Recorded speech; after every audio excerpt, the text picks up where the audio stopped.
மண்ணாலாம் கொடுத்த பிறகு மண்ணாவை சாப்பிட்டு சாப்பிட்டு இஸ்ரவேல் ஜனங்க அழுத்து போய் மோசேட்ட வந்து டெய்லி மண்ணா போட்டு நோவடைச்சிட்டே, எங்களுக்கு கறி வேணும். எகிப்தில் எவ்வளோ நல்லா இருந்தோம், ஃப்ரீயாக கறி கிடச்சிது சொல்கிறாங்க. அவங்க போய் வாசித்து பாருங்க, என்ன ஆகும் 11ஆம் அதிகாரத்தில். எகிப்தில் எவ்வளோ நல்லா இருந்தோம், ஃப்ரீயாக கறி கிடச்சிது, அங்கேயே போயிடலாம் போல இருக்கு.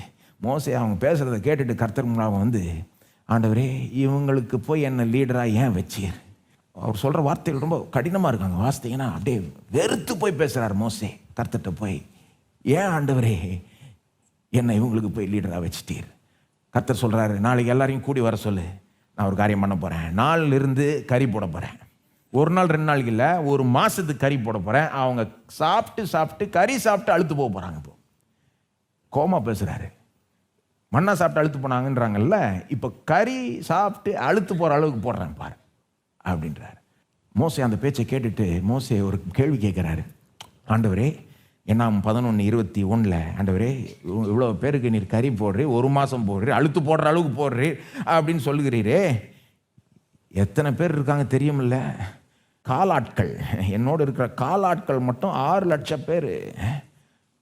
ஃபைட் பண்ணக்கூடிய இராணுவத்தில் இருக்கக்கூடிய ஆண்கள் மட்டும் 6 லட்சம் பேர் இருக்கிறாங்க.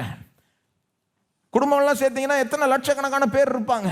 இவ்வளோ பேர் இருக்காங்க ஆண்டவரே, இவங்களுக்கு எப்படி நீர் கறி போட போகிறீர்? வனாந்தரத்தில் மோசே சொல்கிறார் 22ஆம் வசனத்தில், இருக்கிற ஆடு மாடு எல்லாம் வெட்டி போட்டால் கூட இவங்களுக்கு பத்தாது. அப்புறம் சொல்கிறார் ஒரு வார்த்தை, சமுத்திரத்தின் மச்சங்களை எல்லாம் அவளுக்கு சேர்த்தாலும் அவளுக்கு போதுமா? கர்த்தர் சொல்கிறார் 23 என்னாகும் 11:23, அதற்கு கர்த்தர் மோசேயை நோக்கி, கர்த்தருடைய கை குறுகி இருக்கிறதோ, கர்த்தருடைய கை குறுகி இருக்கிறதோ, என் வார்த்தையின்படி நடக்குமோ நடவாதோ என்று நீ இப்பொழுது காண்பாய்.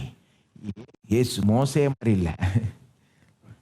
ஆக்சுவலாக சீஷர்கள் தான் மோசே மாதிரி இருக்கிறாங்க. எப்படி மோசே கடவுளை பற்றி கேள்வி கேட்டாரோ, சீஷர்களும் இயேசுவை பற்றி கேள்வி கேட்டாங்க. நீங்கள் போய் சாப்பாடு போடுங்கன்னாரு இயேசுவும். சீஷர்கள் சொன்னாங்க, எப்படி எவ்வளோ பணம் நம்ம எப்படி செலவழித்து போடுறது அப்படின்னு கேள்வி கேட்டவங்க. இயேசு மோசே மாதிரி கிடையாது.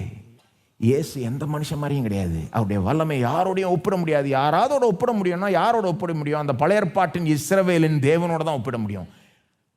அவரை பாருங்க, இயேசுவை பாருங்க, மேட்ச் ஆகும். ஏன்னா அவர் தான் இவர், இவர் தான் அவர். இயேசு தான் யெகோவா, இயேசு தான் பழைய ஏற்பாட்டின் தேவன், இயேசு தான் இஸ்ரவேலின் தேவன், இஸ்ரவேலின் ராஜா பாருங்க.